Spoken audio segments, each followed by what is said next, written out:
Hey, do you have a Go set, but you're simply tired of playing the same game over and over? Or maybe you've simply gotten too strong at Go. In either case, you probably want to try something else. And there are lots of different variants of this game that you can play with the same set, but the rules are going to be different. There are more than 150 different variants on Sensei's library, for example. We've studied them very carefully with a gigantic magnifying glass, and we've selected the ones that we think can teach you something about Go, can offer a little more diversity, and can be the most fun in the nerdiest sense of this word. So here we go. Case number 1, the number of players. Go is a 2-player game, but what if you have more than 2 players around? What do? Well, there are different variants that you can try. For example, Arrange Go or Pair Go. They sound the same, but the difference between them is sexes. Because Pair Go is meant to be played 2 versus 2 when partners are man and woman. Arrange Go, any players are okay. Now, it's important to remember that in Arrange Go and in Pair Go, partners take turns to play their moves. For example, I make the first move, and at move 3, my partner has to make a move. And partners are not allowed to communicate at any time, which means that Pair Go truly becomes hand talk, conversation with stones, not with words. Making your partner understand your plans and ideas by stones alone could be a very challenging thing, and it's a lot of fun. Give it a try. Hey, but what if you have only 3 people and the board? Can they play a game? Yes, they can. They can play my personal favorite Go variant that is called Zen Go. That is, they take turns every time, which means that if I'm playing black right now, next time I get to play a move, I'm going to play white. So who wins the game? Nobody. The purpose of the game is just to make the best move you can without thinking about winning or losing. This game becomes more like a contemplative experience, more like a philosophical discussion than an actual game. Play some jazz, make some tea, light up the candles, and prepare to have a great conversation. Case number 2, changing the board size. You're playing the same Go and maybe you're tired of the same Fuseki and Joseki, but if you only change the board size to, well, anything, the game will feel fresh and unusual again. If you change 19 to, let's say, 21, the game will be different. For example, on OGS, you can experiment with all kinds of board sizes. You can even make non-square, rectangular board sizes, for example, 21 by 9. How about that? And if it just so happens that you never even tried 9 by 9, because a lot of players start directly with 19 by 19, then you can try it. For example, on GoQuest, you can play some quick 9 by 9 games, short and sweet. But if you think that you're ready to transcend the simple 2-dimensional Go, then you can check out this.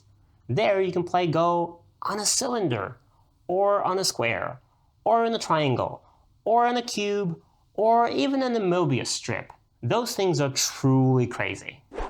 Case number 3, Go variants that can be educational and can maybe even offer you a different perspective on the game. One of them is Atari Go, or Capture Go, but I'm not going to talk too much about it because we've mentioned it so many times in our courses. You can start playing Atari Go on a 9 by 9 board, like this. You put a crosscut in the middle of the board, and then the purpose is to capture 1 stone.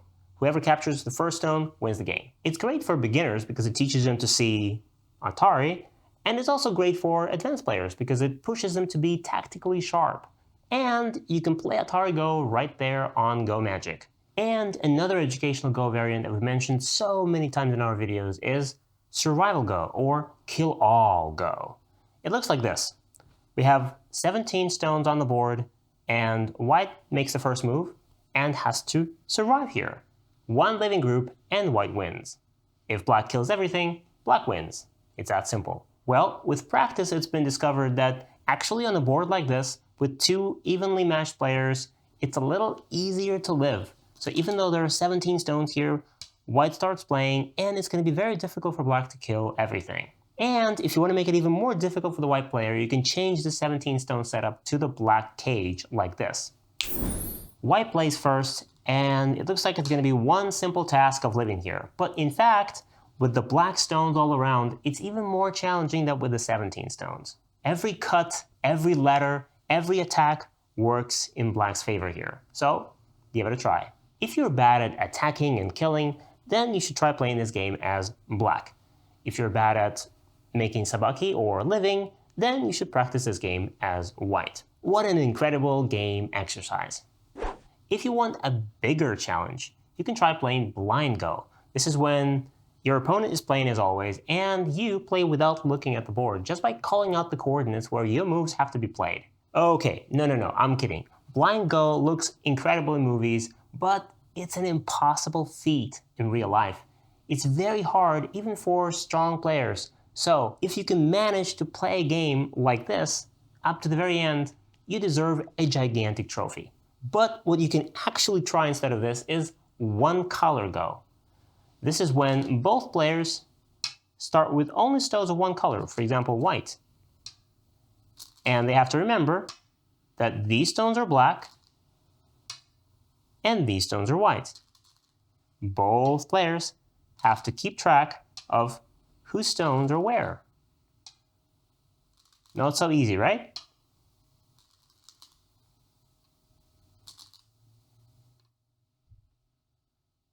It looks hard, I know, but only at first sight, because Go is very often played by shapes. And if you keep track of those shapes and you remember which shapes you played in the game, it becomes a lot easier. And it's an incredibly useful exercise to train your Go memory. Except I suggest you start with a smaller board first. And another fantastic Go variant that I want to share with you here is called Mii Go. And it will teach you not to make moves in regular Go quickly and automatically. Here's what it looks like. You start with regular moves. Let's say you make 4 moves as you would in a normal game. Let's say like this. And starting from the next move, you're going to give your opponent a choice. You show him 2 possible moves. Let's say I want to play at A or B. And it's your opponent who gets to choose which moves gets actually played in the game. My opponent chooses B, so I play this move. And now it's my opponent's turn to offer me 2 options of his next move. In this Go variant, you have to predict a lot of things that will happen later in the game, even more than in actual Go. And obviously it teaches you to think of at least 2 possible options for your next move instead of just playing 1. Case 4 is what can be done using this. No, I don't mean the PC. I mean Katago, this wonderful tool that allows us to analyze everything these days. Just look at it. Isn't it amazing? We can also use Katago to change things around a little bit in regular Go. For example, you and I can play a regular game, 50 moves, let's say, in the opening, and then we let Katago to estimate the result. And whoever has a better result according to Katago wins the game. It's very short, you and I are having fun, and it helps us practice our Fuseki.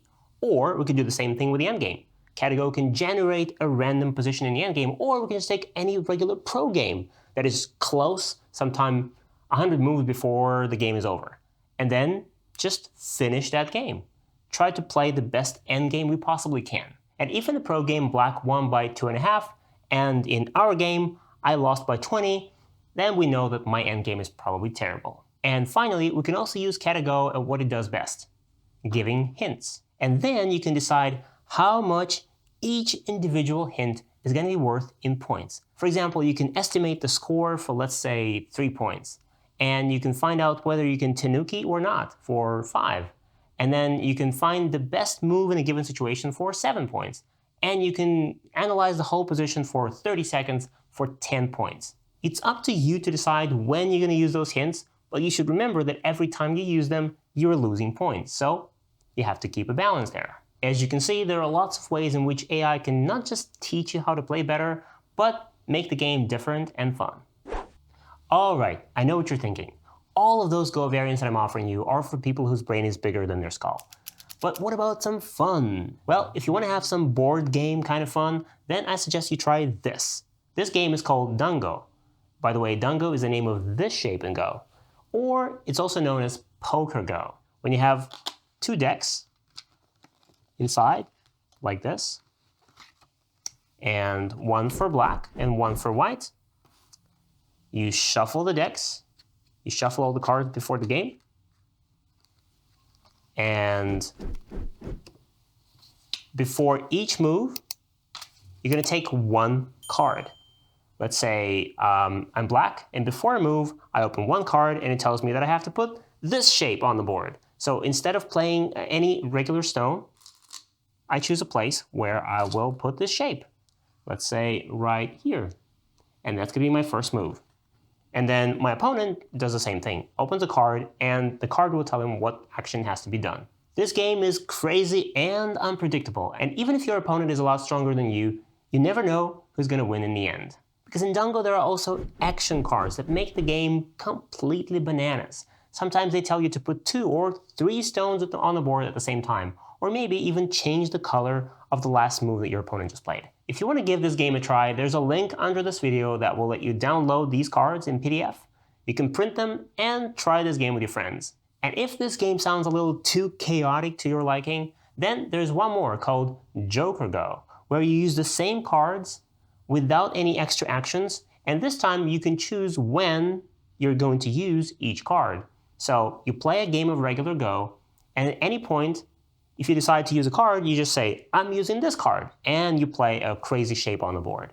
And your opponent has the same deck, so he has the same options you have. This allows you to make some plans and build a strategy of your own around using particular cards. And now, since we've started talking about the cards, there's one last variant that can take us even further into this crazy territory, and that is Korean Bunnegi. You might have heard that in Korea they love playing when there's something at stake, and you must have seen this in some of those Korean movies about Go. So here's how Bunnegi works. A fixed stake, or one bong, is fixed for every 10 points on the board. And then the more points you get at the end of the game, the more money you will win. Obviously, you don't have to play it with money. You can always bet a can of Pepsi or a cupcake and make it worth 1 bong. And then the more points you get, the more cupcakes you're going to win. Some people think that this is where the famous Korean style of cut first and think later comes from. Who knows? This might also be the reason why Koreans are on top of the Go world right now. If every time you play a game, your job is not just to win it, but to win as much as possible, you're gonna have to learn to play more aggressively very quickly. There was a story when a future famous Korean player, Cho Hyun-hyun, when he was only 15 years old, came to Japan to study Go with Segoe and Saku. He gambled once and played 6 games against a fellow Japanese student with 100 yen per each game. He won the games, but that's not the point. When his teacher found about this, he kicked him out of the house and told him that he doesn't need a student like this. So as you can see, the Japanese attitude toward gambling has been, and still is, very different. But hey, we are practicing, right? So having even a little something at stake might help you to play more aggressively, and then this might make a real difference in your next tournament game. Who knows? Give it a try. Oh, by the way, have you guys tried any awesome Go variants lately? If so, please let us know in the comments, because we want to try something new as well. By the way, you can also watch these lessons on our platform, gomagic.org. Except there, you'll watch them with interactive quizzes right within the lessons and practical exercises right after them. And if you enjoy watching these Go videos and you don't want to miss others like this one, go smash that like button, subscribe to our YouTube channel, and this is Go Magic.